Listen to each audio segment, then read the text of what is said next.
Saya tetap menghimbau kepada semua pihak supaya diluruskan sejarah makamnya Mbah Priok ini. Apakah memang masih seperti apa yang diucapkan oleh orang-orang yang diduga di sana untuk mendatangkan uang masuk?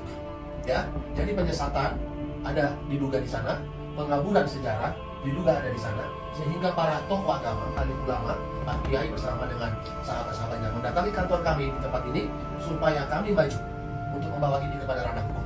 Ya, biarlah hukum yang adalah negara kita negara hukum, hukum sebagai panglima. Biar terang benderang semuanya. Demikian ya. Ya.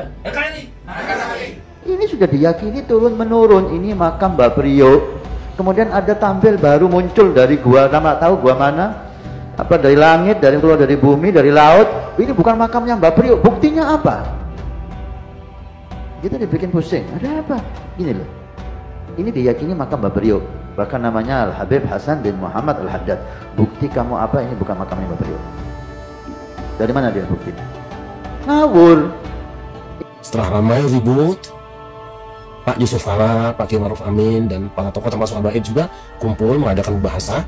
Kesimpulannya adalah bahwa cerita tentang Mbah Priok itu palsu. Sebentar. Tokoh yang dikuburkan itu adalah Al-Haddad, itu namanya Hasan. Ya. Hasan meninggal di kapal, kemudian dikuburkan di situ, kemudian dikeramatkan. Dipindahkan dulu, Dari sudah pindah kuburannya ke Dobo, tapi setelah itu dikeramatkan pada tanah kosong. Oh, kuburan aslinya ada di Dobo. Di Dobo. Nah, yang dikeramatkan itu tanah kosong. Tanah kosong. Oke. Tapi memang kijinya kemudian dipasang lagi. Oke. Itu adalah hasil dari investigasi tim yang sengaja dibentuk oleh Pemda DKI dan Majelis Ulama Indonesia, melibatkan Pak Yusuf Kala, Kiai Ma'ruf Amin, dan termasuk Ali Sahab yang pakar sejarah itu. Ya. Habaib juga diundang. Disimpulkan bahwa cerita, karena di buku itu diceritakan, ada bukunya ya, ada Habib yang bikin buku bahwa keramatnya ini itu semua adalah cerita fiktif dan kuburan itu sudah kosong. Kuburan itu kosong. Jadi kuburan palsu saja. Itu sudah terbukti ya? Sudah terbukti. Di tahun berapa itu? 2010. Ya, waktu itu beritanya ramai itu. sampai ada meninggal. Betul. Nah, dari situlah saya mulai berpikir sebenarnya apa sih yang terjadi? Bukankah di Jakarta ini ada beberapa tokoh ulama atau orang-orang besar yang mungkin layak juga untuk ditampilkan lah ya, seperti Pangeran Jakarta. Ya. Nyaris tidak pernah terdengar. Kemudian Guru Mughni, Kiai Abdul Syafi'i, Kiai Romli, kan? Itu kok hilang ceritanya. Kiai Nur Ali, Kiai Zayadi juga hilang namanya. Padahal mereka adalah tokoh-tokoh yang bahkan Syekh Junaid juga itu hilang. Saya mulai berpikir sepertinya dia tidak berdiri sendiri. Alhamdulillah, tiada kata yang paling indah dan pantas untuk sama-sama kita ucapkan selain daripada untayan ungkapan rasa syukur kita biqaulina alhamdulillahirabbil alamin. Selawat teriring salam semoga senantiasa tercurah limpahkan kepada baginda Nabi besar Muhammad sallallahu alaihi wasallam. Semoga kita semua, panjenengan semua yang nonton, tidak saja mengakui beliau sebagai nabinya, tetapi juga diakui sebagai umatnya, sehingga kelak kita berhak mendapatkan syafaatul uzmah di yaumil qiyamah. Amin ya Allah ya rabbal alamin. Jadi kabar hari ini teman-teman, kita patut bersyukur atas upaya yang selama ini dilakukan oleh para alim ulama kita dalam upaya menjaga harkat dan martabat Kanjeng Nabi Muhammad, marwah bangsa dan negara. Soal makam Mbah Priok yang memang sudah diketahui lama bahwa bukan disitulah letak makamnya Mbah Priok, ya. Dan kemudian banyak upaya-upaya untuk kemudian meniadakan itu makam, menghilangkan itu makam, menggusur itu makam. Nah, pada akhirnya kemudian MUI, ya, tepatnya MUI Kecamatan Tanjung Priok, Jakarta Utara, kemudian bersilaturahmi ke MUI Kecamatan Gunung Jati, Kabupaten Cirebon, dalam rangka kunjungan silaturahmi persaudaraannya. Nah, di sini kemudian kita bisa mengetahui bahwa MUI secara resmi mengeluarkan fatwa bahwa memang makam Mbah Priok atau kuburannya Mbah Priok itu bukan di Priok. Ini menurut MUI Tanjung Priok, ya. Kita simak teman-teman. Yang kedua, fatwa ulama Majelis Ulama sudah mengeluarkan fatwa bahwa situs Mbah Priok itu sudah dipindah ke Budi Dharma. Jadi makam sudah dipindah ke Budi Dharma. Jadi kalau hari ini orang-orang ke Mbah Priok itu bohong semua. Bohongin. Ternyata Majelis Ulama kota dan ada bukunya. Insya Allah sifat bisa dipercaya. Jadi yang pada kesana pada ke Mbah Priok itu sesungguhnya bukan ke tempat Mbah Priok. Dulu kan itu 2 kali pemindahan kalau nggak salah dari Pramuka ya, dari sudah 2 kali pindah dari Pramuka karena itu dipakai pangkalan angkatan laut dipindah ke Kampung Dopo yang hari ini dipublikasikan sebagai tempat dari Dopo itu saya masih pertama ngalamin itu semua namanya kuburan ber lah, kuburan bersama. Lalu itu karena mau dibikin kuburan pelabuhan dipindahlah ke Budi Dharma semuanya, termasuk 8.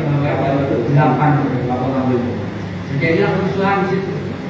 Karena mungkin ingin meredam maka diberikanlah yang tadinya 4,5 meter jadi 4,5 hektar yang dikuasai gitu kan.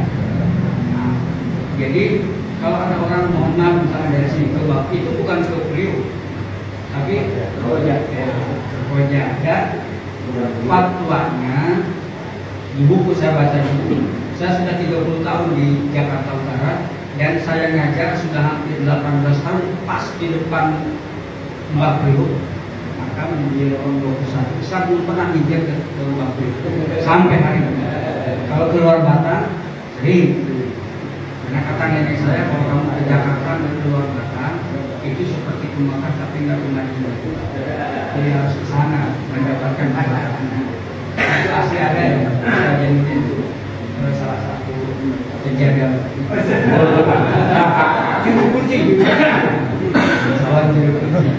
Jadi mungkin ini hanya sekedar informasi saja. Jadi yang disebut dengan Mbah Priok hari ini sesungguhnya itu adalah sudah tidak ada. Kuburannya sudah dipindah ke Budi Dharma. Dari Budi Dharma sudah ada tempat yang sudah ditulis sudah 14 tahun. Di situ hanya 14 tahun. Tapi di maaf itu tulisannya waktu saya ke Lubang ada dulu ya. Iya enggak ada. Tidak ada sih enggak ada. Tidak ada. Sudah dipindah harusnya di Tilasan. Harusnya di situ di Tilasan. Harusnya tapi nggak mau berubah, kita tidak ada kuburannya. Jadi kalau misalkan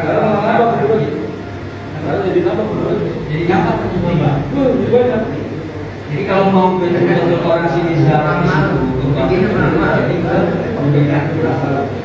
tidak. Jadi mungkin ini hanya sekedar informasi karena disebut Mbah Priok tapi wilayahnya tidak di wilayah Priok, tidak di Kecamatan Priok, tidak di Kampung Priok. Pertanyaan yang kedua Pak Kiai saya mau nanya yang terkait dengan ya teman-teman. Jadi fix MUI sudah mengeluarkan fatwa bahwa makam Mbah Priok itu sudah dipindah ke Budi Dharma yang sebelumnya di Pulau Pramuka. Jadi ada 2 kali pemindahan teman-teman. Ya pindah ke Pulau Pramuka, setelah itu ke Budi Dharma. Nah, jadi sekarang kan kiai-kiai kita ini lagi berupaya ya untuk kemudian melaksanakan penggusuran atau peniadaan makam itu karena memang terindikasi banyak sekali dijadikan alat untuk mengeksploitasi teman-teman. Ya kita paham lah, jadi ATM berjalan lah kayak gitu. Simbol adalah alat kekuasaan, dan dalam kasus Mbah Priok, simbol itu telah direkayasa menjadi fondasi legitimasi spiritual kelompok tertentu, khususnya mereka yang mengklaim garis keturunan Ba'alau. Narasi yang mengangkat Habib Hasan bin Muhammad Al-Haddad sebagai penyebar Islam di Batavia sejak 1756, lahir tahun 1727, dan meninggal dalam misi dakwah lalu dimakamkan di Tanjung Priok, bertabrakan keras dengan bukti sejarah. Referensi faktual justru menyebut ia lahir di Palembang tahun 1870, dan saat pelabuhan Tanjung Priok dibangun oleh kolonial Belanda tahun 1877, Ia baru berusia 7 tahun, sebuah fakta yang menyingkirkan kemungkinannya sebagai perintis nama pelabuhan atau tokoh dakwah abad ke-18. Sejarawan J.J. Rizal dengan tegas menyebut Mbah Priok hanyalah seorang awak kapal, ABK, biasa, bukan ulama besar atau dai. Bahkan MUI DKI Jakarta dalam kajian toponimi menyatakan bahwa nama Priok berasal dari Akitirem, pembuat periuk sejak abad ke-2 Masehi, yang mendahului semua jejak Arab di kawasan itu. Ini membongkar kebohongan struktural, bahwa simbol keramat yang selama ini didoakan, sebenarnya hanyalah rekayasa spiritual demi penguatan legitimasi Ba'alau dalam ruang publik Jakarta Utara. Kultus Mbah Priok, yang disulap dari petilasan pasca 1995 menjadi makam keramat dan alat mobilisasi massa saat Ricu Tanjung Priok, tak lain adalah strategi penunggang simbol. Dengan ini, mereka merampas ruang sejarah demi klaim keturunan Nabi legitimasi semu yang dilanggengkan lewat mitos dan ziarah. Tapi sejarah bukan ruang kosong untuk mitos. Simbol Ba'alau itu kini retak di hadapan fakta, dan penghancurannya menjadi jalan untuk membebaskan ruang publik dari dominasi spiritual yang tak berdasar, agar legitimasi hanya dibangun di atas kebenaran historis, bukan warisan simbol yang dikultuskan.